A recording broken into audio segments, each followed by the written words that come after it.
খাচ্ছে দেখে এবার মনে একটু দ্বিধা হলো। এই জন্য দেখুন, ভজন প্রকাশ্যে নয়, ভজনটা গোপনে করতে হয়।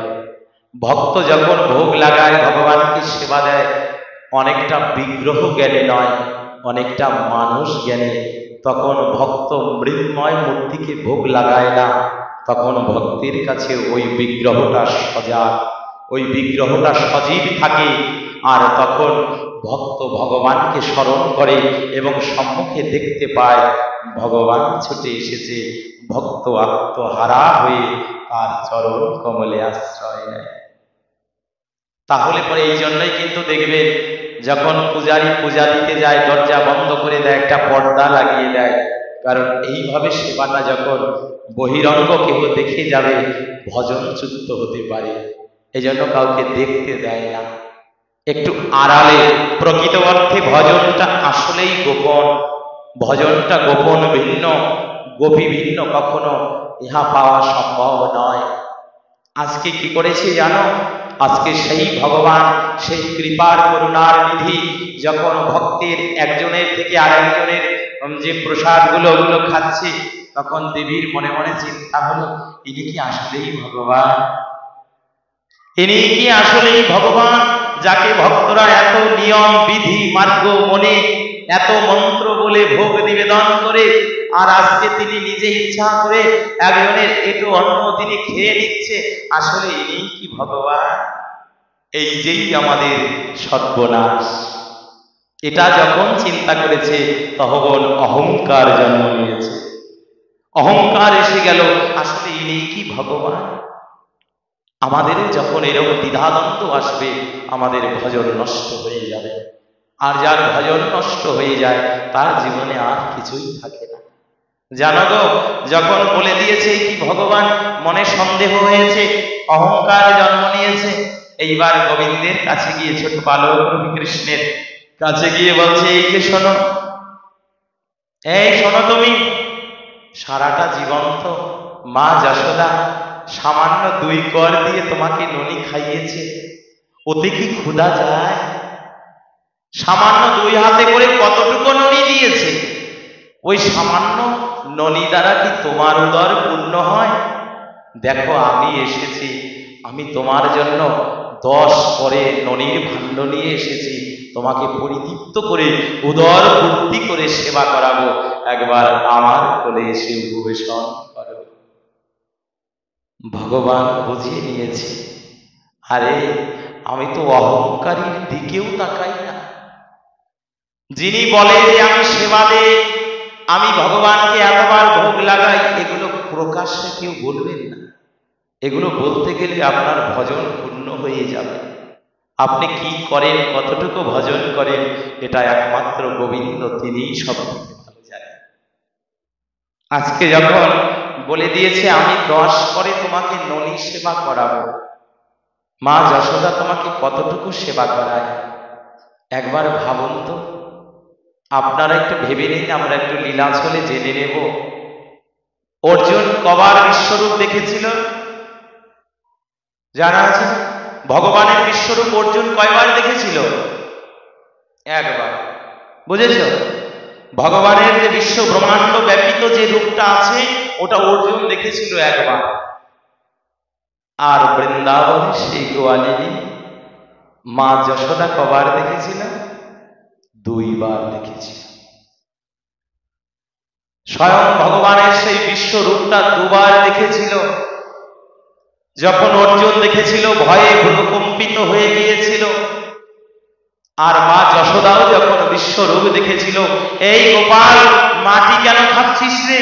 এইদিকে যখন পার্শ্বদরা ডেকে বলেছে তোমার গোপাল মাটি খাচ্ছে, অমনি গিয়ে মা যখন মুখটাকে চেপে ধরে মুখ গহ্বরের দিকে তাকিয়েছে, মা পাগল হয়ে গিয়েছে। আরে কে মাটি খাচ্ছে গো?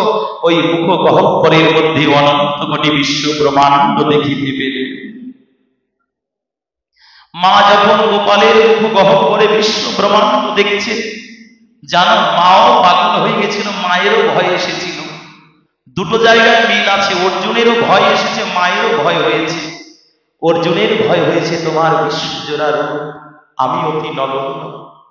আর মায়ের ভয় হয়েছে, গোপাল তুই আমার গোপাল, আমার কোলের রতন। তুই আজকে যে রূপটা দেখালি, তোর মুখ গহ্বরে যে বিশ্ব ব্রহ্মাণ্ড দেখিলাম, তুই যদি ভগবান হয়ে যাস তাহলে আমার মতো গোয়ালিনী মাকে ত্যাগ করে তুই চলে যাবি। তুই যদি ভগবানই হস, তুই আমাকে ত্যাগ করে যাবি। এই জন্য মাও কেঁদেছিল সেদিন। তুই আমাকে ছেড়ে যাস না গোপাল। গোপাল রে, আমি সারাটা জীবন তোকে আমার পুত্র রূপেই দেখতে চাই, তোকে ভগবান রূপে দেখতে চাই না। এই বৃন্দাবনে সবাই বলে তোমার গোপাল স্বাভাবিক গোপাল না। জানো না মা, তুমি তো ছেড়ে দাও তোমার গোপালকে। তোমার গোপাল যখন গোচারণে যায়, আরে আমরা তো চিনি না, সবাইকে জানি না, তখন স্বর্গ থেকে কারা যেন নেমে এসে তোমার গোপালের চরণ দুখানা সেবা করে। তাহলে ভাবুন তো, সেই গোপাল কি কোনো স্বাভাবিক? এই জন্য মায়ের কান্না এসেছিল, ভৃত হয়েছিল, আর অর্জুনও ভৃত হয়েছিল। এই হচ্ছে বিশ্বরূপ দেখা। কিন্তু জানো, মা দুবার দেখেছে। মা দেখেছে কি জানো? এই অর্জুন দেখেছিল কৃষ্ণের মধ্যে বিশ্বরূপ, তাই না? অর্জুন দেখেছে ভগবান কৃষ্ণের মধ্যে বিশ্বরূপ, আর মা দেখেছিল বিশ্বরূপের মধ্যে বিশ্বরূপ। যেই ভগবানকে নিজের করে পেয়েছে, তার মুখ গহ্বরে অনন্ত কোটি ব্রহ্মাণ্ড। এই জন্য দেখুন, আজকে স্বয়ং দেবী দুর্গা ভাবছে, যার মুখ গহ্বরে অনন্ত কোটি ব্রহ্মাণ্ড থাকে, তার ওই উদরটা কত বড় হতে পারে। আর সামান্য ননি খেয়ে তোমার মা যশোদা যে সকালে পাঠিয়েছে, ওই সামান্য ননিতে তোমার উদর কখনো পূর্ণ হতে পারে না। তুমি আসো, আমাকে মা বলে আমার কোলে বসো, আমার মনে আছে সাথ, তোমাকে মনোদীপ্ত সহকারে সেবা দেব। ভগবান দেখে বুঝে নিলেন, দেবী শুনে নাও, এটা মাধুর্যের জায়গা। এখানে একমাত্র ভক্তি দিয়েই ভগবান প্রাপ্তি হয়। এখানে কি অহংকারী রূপে সেবা দিলে ওই সেবা ভগবান গ্রহণ করে না। যখন বলেছে মায়ের সাথে তুলনা দিয়েছে, মা তোমাকে কতটুকু সেবা দিয়েছে, ওই সেবায় কি তোমার মন ভরে, উদর পূর্ণ হয়? অমনি ভগবান বলে দিয়েছে, তোমার এই ননিত আমি কোনোদিন খাবই না, অথচ তুমি আমার কৃপা থেকেও বঞ্চিত, যাও, চলে যাও, যেখান থেকে এসেছে ওখানে চলে যাও। যখন বালক রূপী ভগবান এই কথাটি বলে দিয়েছে, তখন দেবী দুর্গা মনে মনে চিন্তা করছে, আমি কি বড় ভুল করে ফেললাম, আমি কি বড় ভুল করে ফেললাম। আজকে যদি দুটো করজোড়ে গিয়ে তার চরণটাকে জড়িয়ে ধরতাম, হয়তোবা জীবনে কিছু পেতাম। কিন্তু আজকে কি করলাম, আমি সেবার নামে মায়ের সেবার সাথে তুলনা দিয়েছি। এ জগতে তাই কি হয়, মায়ের সেবার সাথে কারো তুলনা চলে না, কারো তুলনা চলে না। আজকে ভালো করে চিন্তা করে দেখুন, যখন বলেছে আমি তোমাকে কখনো কৃপা করব না, চলে যাও, আমার কাছ থেকে ছুটে চলে যাও, এই বৃন্দাবনে আর আসবে না। এইবার দেবী আজকে নিজের ভুল বুঝতে পেরেছে। নিজের ভুলটা বুঝতে পেরে দুটো নয়ন জলে টপ টপ করে জল পড়ছে। আজকে দেবী কি করেছে জানো? যে দেবী সেই উগ্র বাসনের পরে বসে থাকে, আজকে সেই বৃন্দাবনে যমুনা পুলিনের বালুকার মধ্যে বসে গিয়েছে। বসে গিয়ে এবার স্তব করছে, স্তুতি করছে গোবিন্দের কাছে। দুটো করজোড় নিয়ে স্বয়ং দেবী ভগবানের কাছে স্তব করছে, প্রভু দেবদুর্লভ মনস্য জন্ম মনস্য দুর্লভ কৃষ্ণ প্রেম, কৃষ্ণ প্রেম অপ্রাকৃত মদনম। দেবী পর্যন্ত প্রার্থনা করছে, অগোবিন্দ প্রভু, আমি বড়ই ভুল করেছি, আমি মায়ের সাথে তোমার তুলনা দিয়ে ফেলেছি, আমার অপরাধ মার্জন করো, আমার অপরাধ ক্ষমা করো। তুমি তো ক্ষমার সাগর, তুমি তো দয়ার সাগর, তুমি তো করুণার নিধি। তুমি কৃপা করে আমার সমগ্র অপরাধটাকে ক্ষমা করো। আমি বড় ভুল করেছি, তবে প্রভু আমি তোমার চরণে বারবার বলেছি, আমায় দেবী না করে যদি একজন মানবী করে পাঠাতে, বা বৃন্দাবনের কোনো গোকুলে গোচারণ কুলেও যদি কোনো জন্ম দিতে, হয়তোবা আমি তোমার একবার হলেও সেবায় লাগতাম।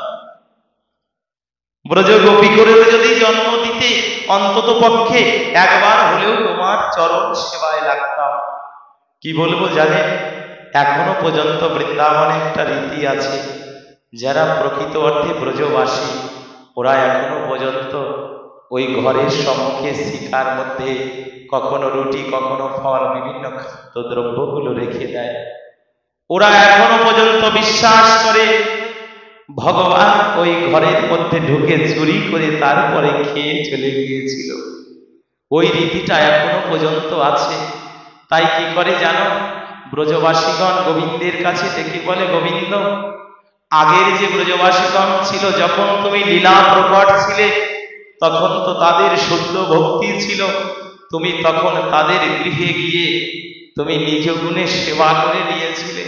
কিন্তু আমরা তো তোমার ভজন জানি না, সাধন জানি না, এই জন্য তোমাকে আর চুরি করতে হবে না, তোমাকে নিজে চোর সাজতে হবে না। এইবার তারা নিজেরাই ভগবানের সেবা দিবে বিদায় খাদ্য দ্রব্যগুলো সম্মুখে রেখে রাখে। অনেক সাধু মহাপুরুষ গেলে তাদেরকে বের করে দেয়। এই যে হচ্ছে ব্রজের ভজন, আপনি দিতে থাকেন, দিতে দিতে যেদিন গ্রহণ করবে, সেদিন আপনার দেওয়াটা সার্থক হয়ে যাবে। সেদিন আপনার দেওয়া সার্থক হবে, সেদিন আপনার ভজন পূর্ণ হবে। আজকে সেই প্রসঙ্গটাই বলছে, আমার দ্বারা তোমার কিছুই হলো না, তবে দেবী তো জানো, দেবী আজকে মনসার পূরণ না করেও যাবে না। বড় আশা নিয়ে বুক বেঁধে এসেছে বৃন্দাবনে। আজকে স্বয়ং দেবী তার চরণের ধুলাকণা মাখছে। ভাবুন তো, ভগবান কৃষ্ণচন্দ্র গুটি গুটি পায়ে যে বালুর মধ্যে পদকার যে ছাপগুলো রয়ে গেছে না, স্বয়ং দেবী ওই ছাপ থেকে ধুলা হৃদয়ে মাখছে। কারণ জানেন, যে যত ধুলা মাখতে পারে তার ততই কৃপা হয়। বলো না গো রাধে রাধে। যে যত ধুলা মাখতে পারে তার ততটাই কৃপা হয়, তার ততই যন্ত্রণা চলে যায়, তার তত ত্রিতাপ জ্বালা চলে যায়, তার ততটাই ত্রিতাপ জ্বালা দগ্ধীভূত চিত্তটা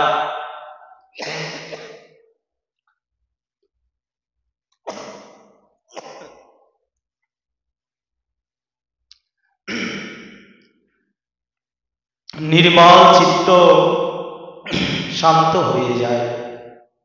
জানো গো, কেন ধুলা মাখলে পরে সমস্ত যন্ত্রণা যায়? বৃন্দাবনে এক সময় ভগবান একটু লীলা করলেন। লীলাটা ছিল এই রকম যে, আমার মস্তিষ্ক খুবই বড় ব্যথা, নারদ তুমি ফিরে যাও, গিয়ে এমন কোন ভক্তের চরণ ধুলি নিয়ে আসো যে ধুলাটা পরে আমার সমস্ত ব্যথা নিবৃত্তি হবে।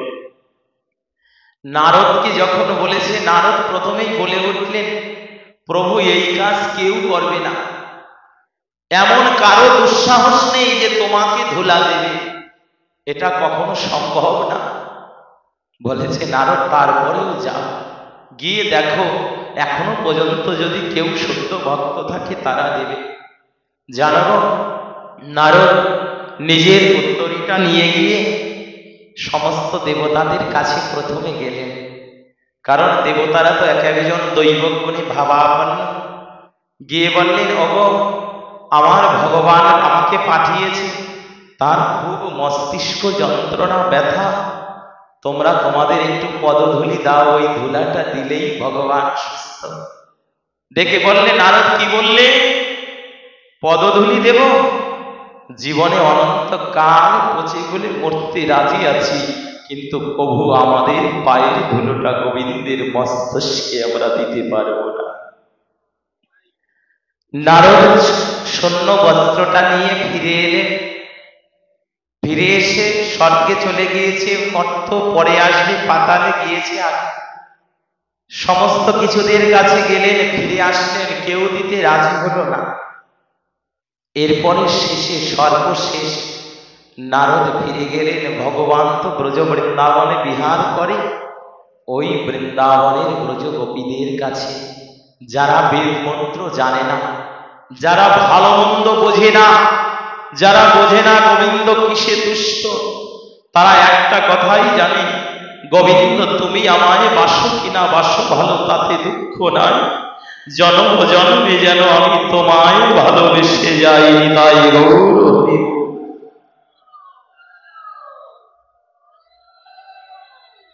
আমি যেন তোমায় ভালোবাসতে পারি। আজকে দেখুন সেই প্রসঙ্গ ক্রমে বলছে, আমাদের ভালোবাসতে হবে না, আমাদের নাম তোমাকে স্মরণ রাখতে হবে না, আমরা যেন তোমার নাম না ভুলে যাই। আজকে যখন ব্রজ গোয়ালিনীগণের কাছে গিয়েছে না, জানো আজকে যখন এই কথাটি বলেছে, এই শোনো, গোবিন্দ মাথার যন্ত্রণায় বড়ই ছটফট করছে, মাথার যন্ত্রণায় বড়ই ছটফট করছে। যখন এই কথাটি বলেছে, সমস্ত ব্রজ গোপিকাদের নয়ন দিয়ে টপ টপ করে জল পড়তে লাগলো। এই জগতে যিনি সকলকে সুস্থ রাখে, সেই ভগবান কি কখনো অসুস্থ হয় বাবা?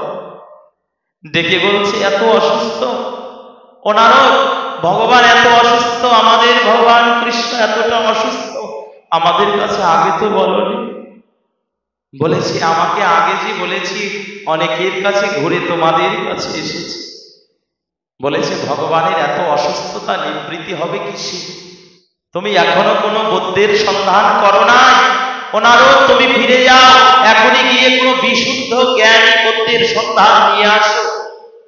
যখন এই কথাটি বলেছে, ডেকে বলছে হাই, ভগবান যে আমায় নিষেধ করেছে, এই ব্যথা কোনো বৌদ্ধ সাজাতে পারবে না। বলছে কিসে তাহলে যাবে? বলেছে আমায় পাঠিয়েছে, যদি ভক্তের পদধূলি নিয়ে গিয়ে তার মস্তিষ্কে দেওয়া যায়, তাহলে তার ব্যথা নিবৃত্তি হয়ে যাবে। ব্রজগোপীরা বলছে ডেকে, ওহে নারদ, ও নারদ, এখনো পর্যন্ত দাঁড়িয়ে আছো, এখনো পর্যন্ত তুমি দাঁড়িয়ে আছো এই কথাটি বলে? তোমার কি দ্রব্য এনেছো বলো, বলো কিছু এনেছো? তুমি কি কিছু নিয়ে এসেছো? এখনই ধুলা দিয়ে দেব, নিয়ে যাও। নারদ ডেকে বলছে না, আমি তো কিছু আনিনি, আমি তো কিছু আনিনি গো, কি দিয়ে নেব?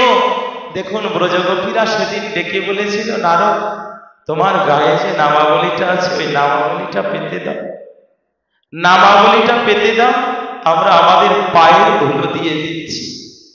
নারদ বলল সর্বনাশ, ব্রজগোপীরা তোমাদের গোবিন্দ এত ভালোবাসে, তোমরা জানো না নামের পরে কোনোদিন ধুলা দিতে না, আমার গায়ের নামাবলী, এরপরে তোমরা তোমাদের পায়ের ধুলো দিবে, নামের পরে যদি ধুলা দাও তাহলে অনন্তকাল তোমাদের নরকে বাস হবে।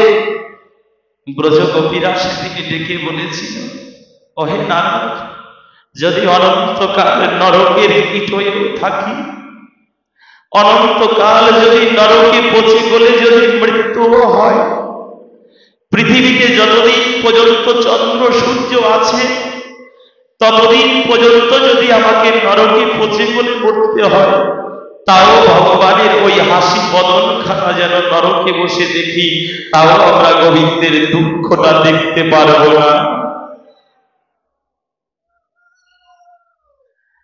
ভগবানের দুঃখটা দেখতে পারবো না।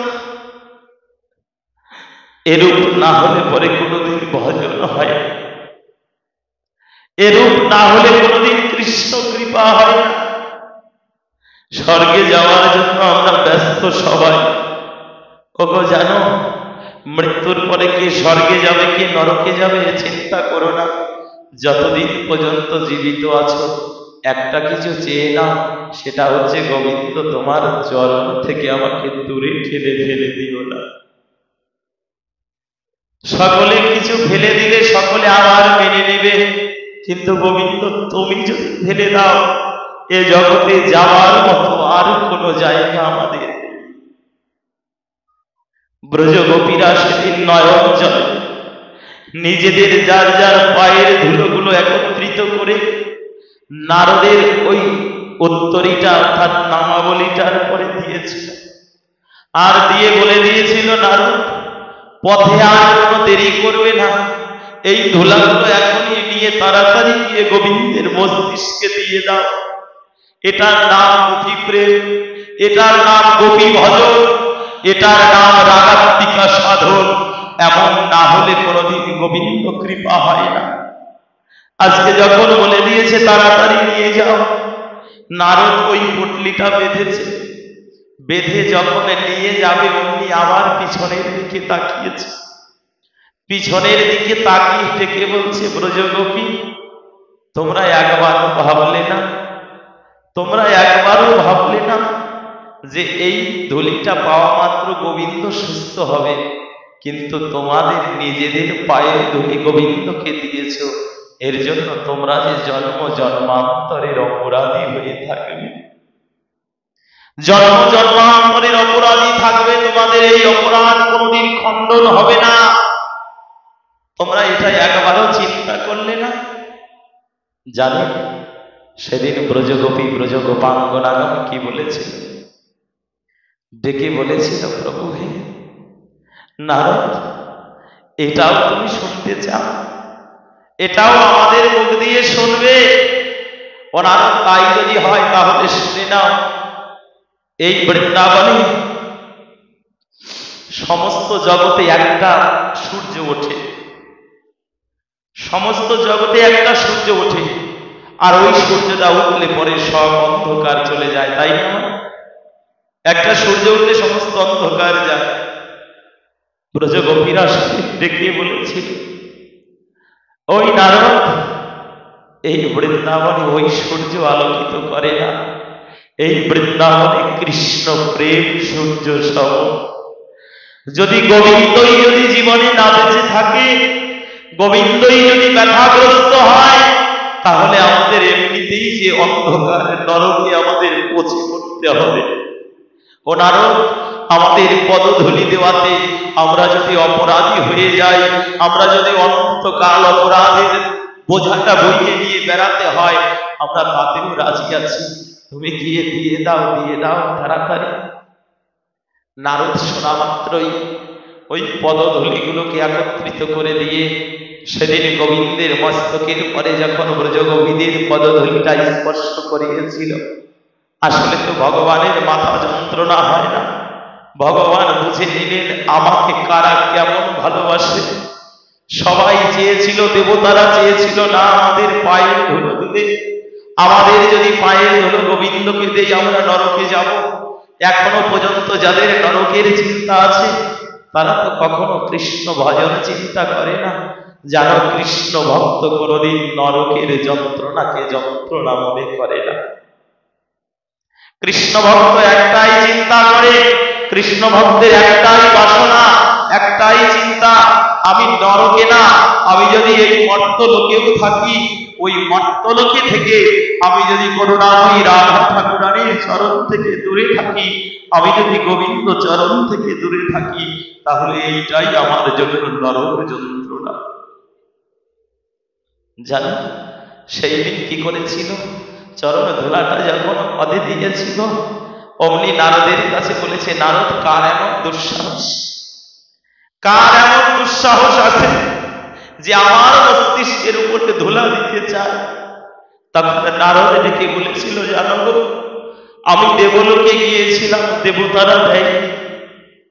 সমস্ত দেবতাদের কাছে ভিক্ষা চেয়েছিলাম, সেদিন দেবতারা দেয়নি। আমি পাতালে গিয়েছিলাম, কেউ দেয়নি। বলেছে, তাহলে দিয়েছে কারা? আমাকে একবার খুলে বলো, এত বড় ধৃষ্টতা কার আছে যে আমাকে ধুলো দিতে পারে? সেদিন নারদে ডেকে বলেছিল, জানো না, আমি বৃন্দাবনে গিয়েছিলাম, গিয়ে দেখি এক দল গোয়ালিনী কন্যা, যারা কৃষ্ণ কৃষ্ণ বলছে আর নয়ন জলে ভাসছে।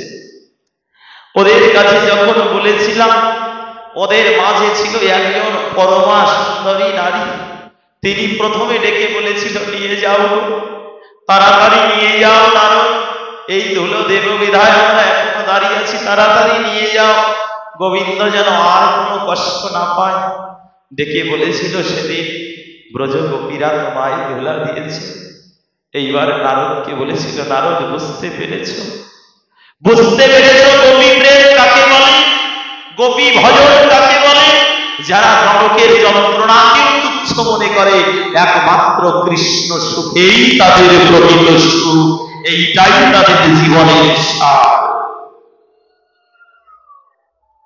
কৃষ্ণ যাতে সুখী থাকে, এই জন্যই তাদের জীবনের বাঞ্ছা, জীবনের ইচ্ছা, কৃষ্ণ কিসে সুখী, গোবিন্দ কিসে সুখী, এইটা গোপী ভজন বলে।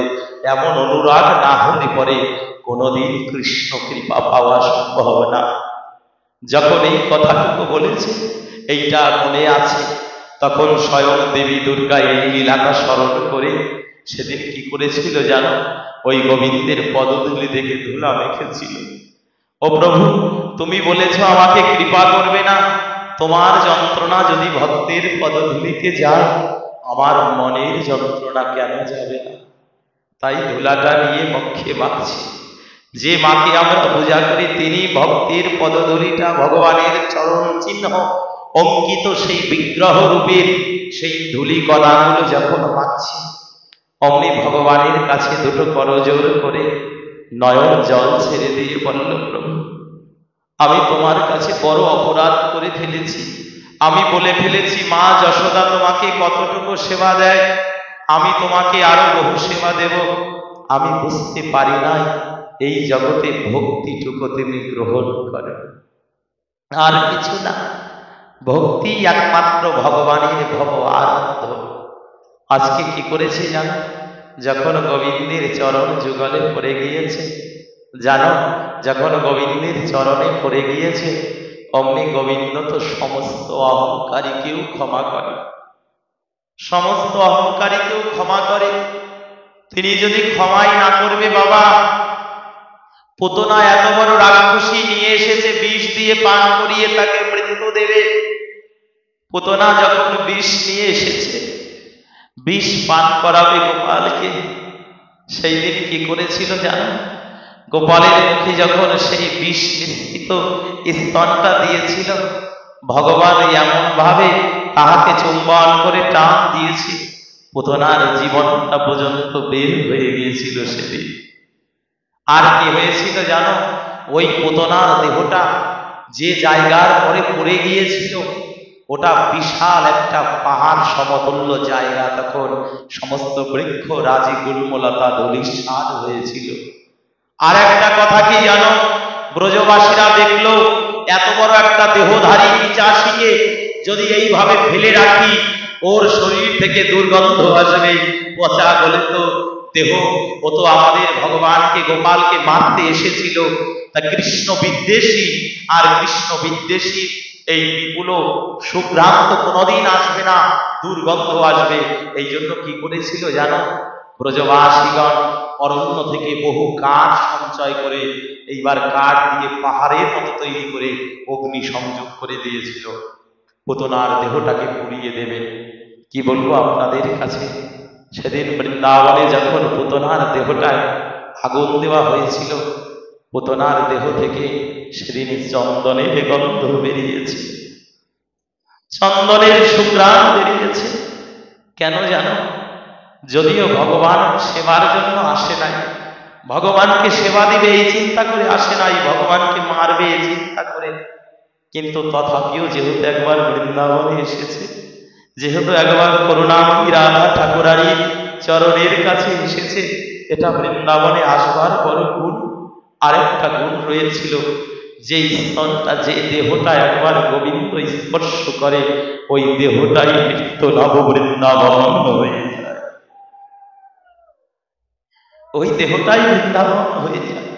এই জন্য ভগবান স্পর্শ করেছে বিদায়, যখন জ্বালিয়ে দিয়েছিল ওর মধ্যে থেকে চন্দনের গন্ধ বেরিয়েছিল, চন্দনের গন্ধে বৃন্দাবন ময় ময় হয়ে গিয়েছে। সমস্ত নগরীতে ঢেরা পিটিয়ে বলে দেওয়া হলো পুতনার দেহ পুড়ছে। আর দেখো ওই ব্রজবাসী একবার তাকিয়ে দেখো বৃন্দাবনের কেমন গুণ, বৃন্দাবনের কত মহিমা, একবার তাকিয়ে দেখো বৃন্দাবনের কত কৃপা, বৃন্দাবনের মহন্তগণের কত সভা, বৃন্দাবনের সাধু সন্তগণের কত সভা, কত প্রেম। এই জন্য বৃন্দাবন সেই ভজনের জায়গা। সেদিন পুতনার দেহটা পুড়ে সুঘ্রাণ বেরিয়েছিল, আনন্দ বর্ধন হয়েছিল। সেদিন বুঝতে পেরেছিল গোবিন্দ চাইলে পাপীকেও মুক্তি দিতে পারে, গোবিন্দ চাইলে রাক্ষসীকেও নিজের চরণে রাখতে পারে, গোবিন্দ চাইলে পরে